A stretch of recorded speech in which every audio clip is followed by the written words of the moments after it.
and gentlemen, we need the support of everyone in this battle which goes to the very heart of our society. The rule of law must prevail over the rule of the mob.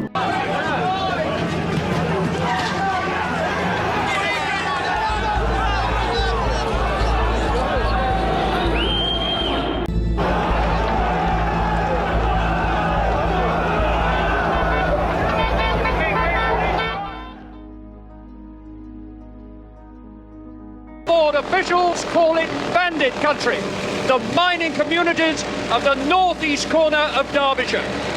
Caught between Yorkshire and Nottinghamshire, it's the front line in a battle the Coal Board is waging to get the miners back to work against a union determined to stop them. My name is Tony Hall, and I'm from a mining family. A mining family, and when we was young, we lived near Chesterfield, Homewood near Chesterfield. And in 1973, when I was 13, I can remember my dad being on strike and going on the railway embankments, digging for coal to keep the family warm. So in 1973, after the strike, the first one, they closed the pit at Homewood, and then we moved to Ollerton in Nottinghamshire. So we went from an old pit village full of terraced houses where there were 150 houses on each side of the street to a modern semi-detached house in a new pit village that had been built for new miners, for Bevercoats, Thoresby and New Ollerton pit. So we went from a street that looked like Coronation Street to his first semi-detached house. I started at pit underground, £10.60 a day, and then I got offered a job on haulage, which were £11.72 a day, and the face work were getting about £18 a day. And I did that for 2 or 3 years. Then early 80s, about 1982, they brought a bonus scheme out, and wages had gone up quite a bit then. So you'd be earning £100 a week, but you could earn £30–40 bonus every week. So the wages were quite good, even though the work were hard.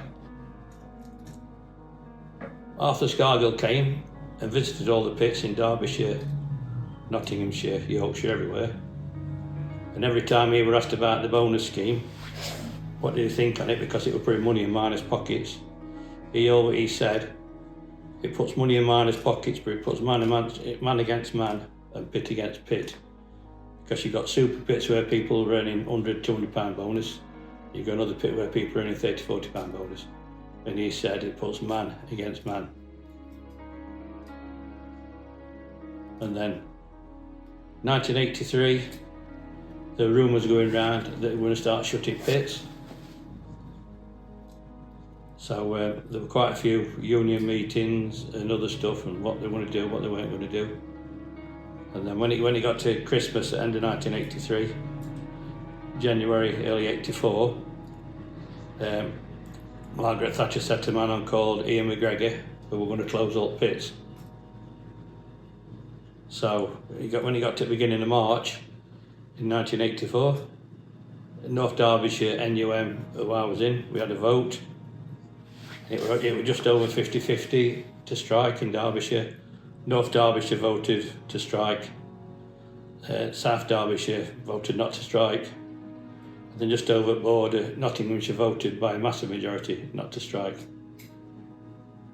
So all the different counties, Derbyshire, Yorkshire, Nottinghamshire, Staffordshire, Wales, Scotland, everybody had a vote whether you want to go on strike or not.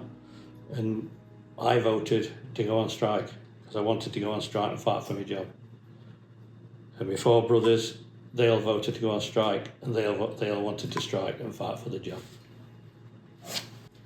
So strike started in March '84. We just go to the strike centre, duck me into workshops, duck me into welfare, and they tell you where you're going for the day. You have to get £2 a day, and if you were driving a car, you have to get £4 a day. Because you had the £2 for your petrol money, because at that time, a gallon of petrol was about 30, 40 pence a gallon. You could go miles with it. So I had to go to Markham Pit Lane every day, March, April, May, June, July. There'd probably be 500-600 on us. There'd be nobody working at Markham. But at Bolsover, which are in Nottinghamshire NUM, people had started going to work in June. So at that time, you started travelling around different pits, picketing. And then police would turn up. You'd have Devon and Cornwall police. You'd have your Met police from London. You'd have your Derbyshire police that didn't really want to get involved. And that's when everything started to kick off.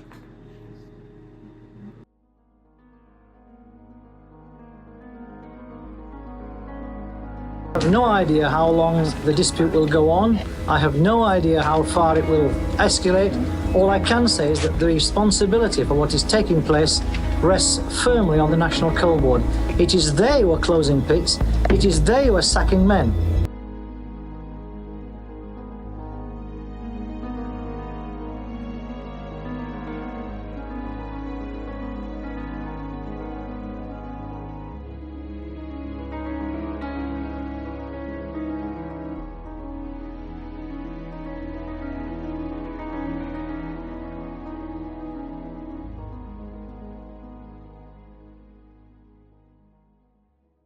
So I just want me to introduce myself. I'm David Amos. I originate from near Kirkby in Ashfield. I live at Eastwood now. My dad's side of the family were all in coal mining, going back several generations. My mum's side of the family was in service. So my late grandfather was a butler at Annesley Hall. I worked myself in the coal industry for 24 years. From 1974 to 1998, and I've been in adult and community education and heritage project work since that time. The strike in '84, the pit I worked at Annesley worked. Yeah, and the vast majority, they were basically, our work, there were 950 worked and about 50 on strike basically for the duration of the strike. Did you strike?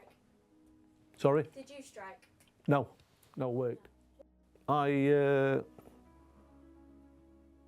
was elected to the union committee, the NUM branch committee, about the year before the strike. I was studying the rule book and history of miners and that. And basically what happened in March '84, early March '84, I got a baptism of fire. I often ask people, when I used to do lecturing in Sutton Centre and WEA and that, and asked them from basically from the last pit closing, the last 3 large pits which were in 2015, how long was, when was the decline in coal? A lot suggest Thatcher, some talks to the 60s, but the actual decline is from 1913.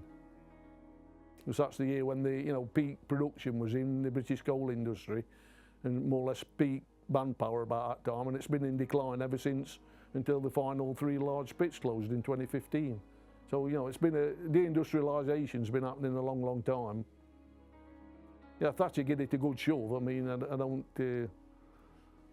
deny that, but it is declined nevertheless over a longer period. I think if certain union people in the NUM and not let the political bias get rid of them, they should have been looking at a streamlined industry and them areas where coal were finishing, looking at how you could restructure it beyond coal.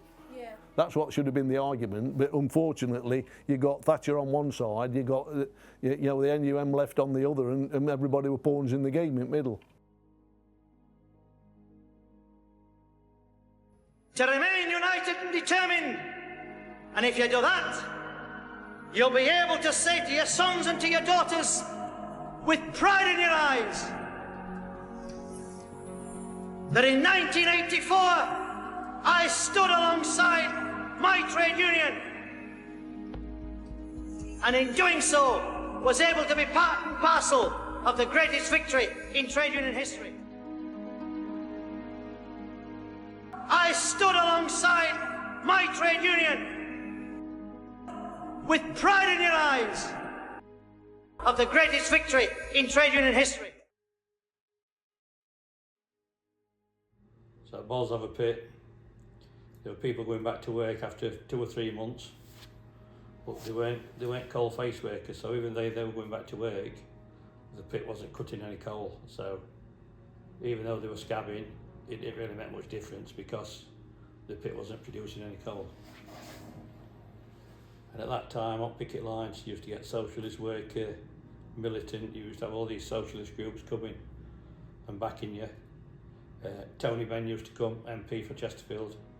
He was coming in his van, jump out his van, tell you victory were just round the corner, have 10 minutes, half an hour here, and then he'd go elsewhere. And then when it got to July, August, September, at Markham, where I was, he had odd person started going into work. Again, there were no coal face workers, it were just odd person. There were also Derbyshire workshops which were on Markham Pit Lane, so you didn't know whether they were going to work at the pit or they were going to work at the area workshops. But there were no coal face workers then, there were no coal production people at that time. So again, even though they were going to work, it didn't really matter. Shirebrook this week became the first and only pit so far in Derbyshire to cut coal since the miners' strike began. And these were the scenes that resulted.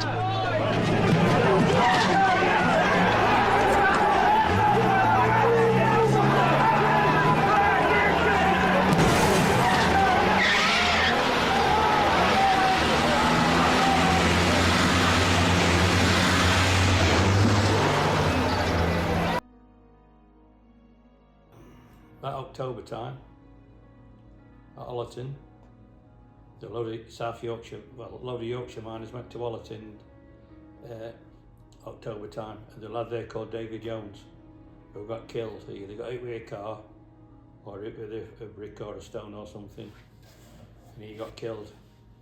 And then after that, the miners lost lots of support. There was no support from Labour Party, only a local MPs, Tony Benn, Dennis Skinner, a few others. Jeremy Corbyn, he came up, he were out Mansfield with Nottinghamshire miners. But after September, October, there was virtually no support from any trade unions or anybody, and everybody were left to their own devices. Violence will not succeed, for the police and the courts will not bow to it. They are the servants not of government, but of the law itself. We used to be on picket lines, and there were men there, and the policemen, there were soldiers dressed as policemen. So I've seen a few people who knew, who've got nephews or family in army, and they were dressed as policemen on the picket line. I'd been arrested 3 times, and in January I got arrested at Mansfield Colliery. There a bloke went past on his bike, and I said, "On your bike, you scab," and I got these 3 policemen wrestled me to the ground and threw me back at police van, and I got charged with GBH for that. 2 days before the strike finished, I actually went in and seen the personnel officer, and he gave me a reference because I was in court on the 16th of March for GBH, and he gave me a reference, and I got let off, and well, I got bound over to keep the peace. But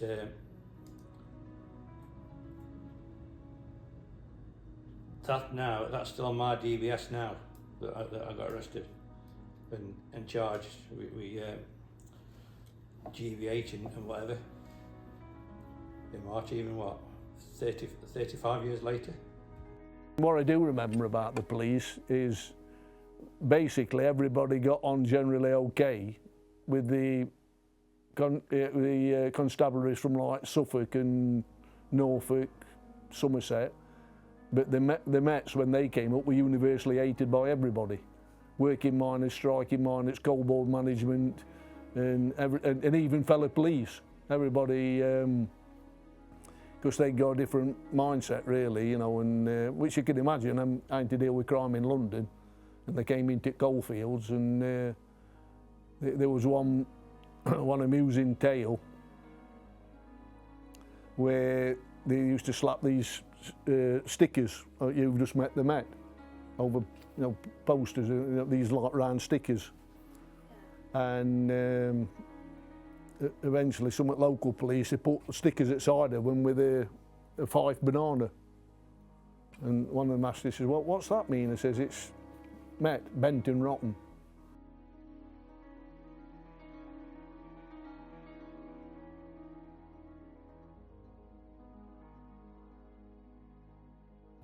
The best experience I think of being on strike was when I went to Orgreave. Orgreave was set up by government to let every miner from all around the country go there, turn up on one day, which had never been allowed before. You couldn't even go out to Derbyshire, you could go to Nottinghamshire most of the time. And I went to, if you see the programmes on the telly, it shows you the rioting and throwing stuff. Well, Orgreave went on, I went 5 times to Orgreave. Orgreave went on for 5 days. In them days, they should have battered you to death with truncheons. Especially when we were at Orgreave.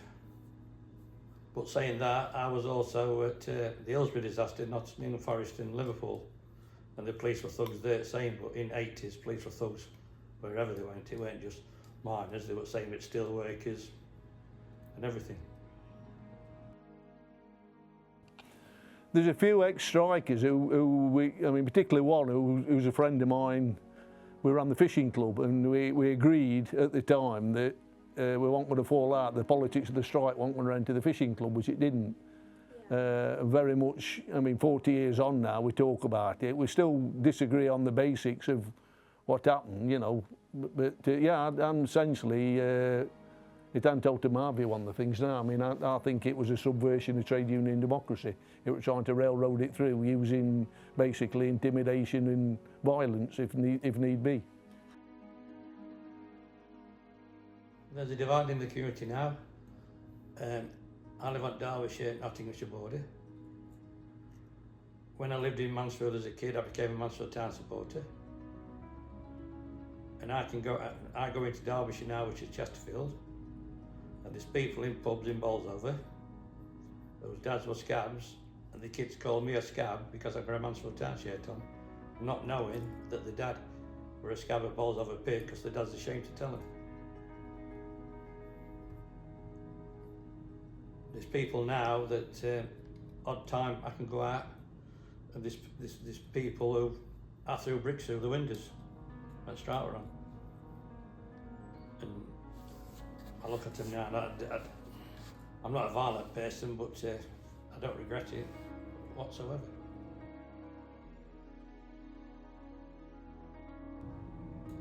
"90% of the people at the pit were hard-working, genuine people. There were quite a few bone-idle people at the pit, because you could get some good jobs if you wanted. You know, conveyor belt attendant, you could get some good jobs. But it's only the people, you don't get them sort of people anymore in society. Everybody's in it for themselves. Probably ancient Jedi Knights fighting a battle what nobody else understands. Yeah. Like cold Jedi Knights, if you like.